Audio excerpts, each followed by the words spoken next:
Hi, I'm Sarah Scott. Welcome to this session of Agriculture for All. We'll be hearing from Shelby Starbuck of Fredonia FFA, and she'll be teaching us all about pollinators and what's needed to create pollination. Shelby, teach us what we need to know. Hi, my name's Shelby, and today I'm going to teach you about pollination. So, how can you help to save the pollinators? Well, first, we should know what pollen is, right? Pollen is a powder-like substance inside the flower. Now that we know what pollen is, we're going to take a quiz to see if you know who the pollinators are. Quiz number 1. I make a sweet substance known as honey. I can live in a colony or live alone. I can nest underground, in twigs, or also in dead trees. There are over 4,000 species of me in North America, and I am the main pollinator for fruits and vegetables. Do you know which pollinator this is? That's right, it's a bee. Bees are attracted to nectar, pollen, and the sweet smell of the flowers. Bees really like the pretty flowers. Some of these could be white, yellow, purple, or even blue.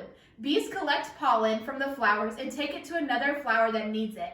They do this by carrying it on their bodies, almost like a pollen backpack. That's pretty cool, right? Quiz number 2. I make a cocoon. I start out as a caterpillar. My wings are very bright colored, and I like to collect nectar in the daytime. Which pollinator are you? That's right, it's a butterfly. Butterflies spread pollen as they move from one flower to the other in search of nectar. Butterflies use their tongues like straws to drink the nectar. Butterflies like strong scented and bright colored flowers. These colors could be red, pink, orange, blue, or even yellow. Quiz number 3. 40% of all insects are me. I mostly crawl around, but sometimes I can fly. And I am responsible for pollinating all the trees chocolate comes from. Which pollinator do you think this one is? That was pretty tricky, but you're right, it's a beetle. Beetles are attracted to large, bowl-shaped flowers. These insects only feed on pollen, not nectar. While they feed, they crawl around the flowers, spreading the pollen that attaches to their bodies. Quiz number 4. I am very small, and sometimes you might not even notice I'm here. I can flap my wings really fast. I have a long beak that can reach down to collect the nectar. I also prefer the flowers to be in a tubular shape, and I prefer colorful, bright flowers, especially the red ones. Which pollinator do you think it is? That's right, it's a bird. Most birds have a poor sense of smell, which is why they like the really bright colored flowers. They also like flowers that are shaped like a cone or an ice cream cone.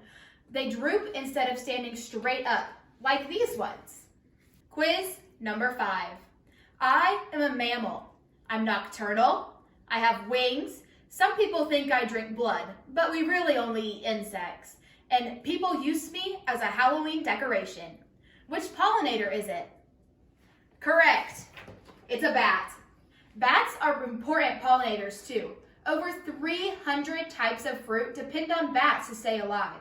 Since bats are nocturnal, meaning they're awake at night and sleep during the day, they pollinate at night also. Some things that open at night are pale or white flowers and fruits like peaches.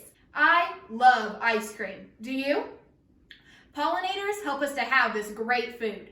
Ice cream is made with milk, and milk comes from cows. A lot of cows eat alfalfa hay. Bees help us to have hay and ice cream. Some people like pineapple with their ice cream. The pollinators help us have this pineapple like a bird. Do you like hot fudge sundaes? Fudge is made from chocolate, and flies help us to have this delicious food. Did you know you can also make a banana split with bananas and ice cream? Bats help us have bananas. Pollinators work really hard to help us have this great food. Without pollinators, there would be no apples, blueberries, strawberries, chocolate, almonds, melons, peaches, or even pumpkins. Could you imagine no apples? This means no apple pie, no caramel apples, no apple cobbler, and pumpkins. What would we carve at Halloween? I don't know about you, but I love chocolate. And to think I could never have it again, well, that just wouldn't be very much fun, would it? So we better help those pollinators. Now that we know what pollen is and who our pollinators are, it's time to learn about pollination. Pollination is moving the pollen from one flower to another to make baby flowers or just other little flowers. Now that we know about pollen, pollinators, and pollination, we're going to learn about the parts of the flower. The first thing we're going to learn about with flowers is the petals. The petals protect our flowers from harmful invaders. The petals are also what gives it the pretty color. See how this one's pink and this one's red? The color is what attracts our pollinators. Some like pink, red, purple, or even blue flowers. The next part of our flower is the anther. The anther produces the pollen, like in this one. The next part of our flower, only some flowers have. The girl flowers have a pistil and the boy flowers have a stamen. Next, we're going to talk about the difference between a perennial plant and an annual plant. The perennial plant comes back every year, kind of like magic. And our annual plant, you have to plant every year because it might die. How can you help to save the pollinators? One thing you can do is plant pretty flowers so they have a place to pollinate. Another thing you can do is if you see a bee, just leave it alone and walk away nicely. Don't swat at it.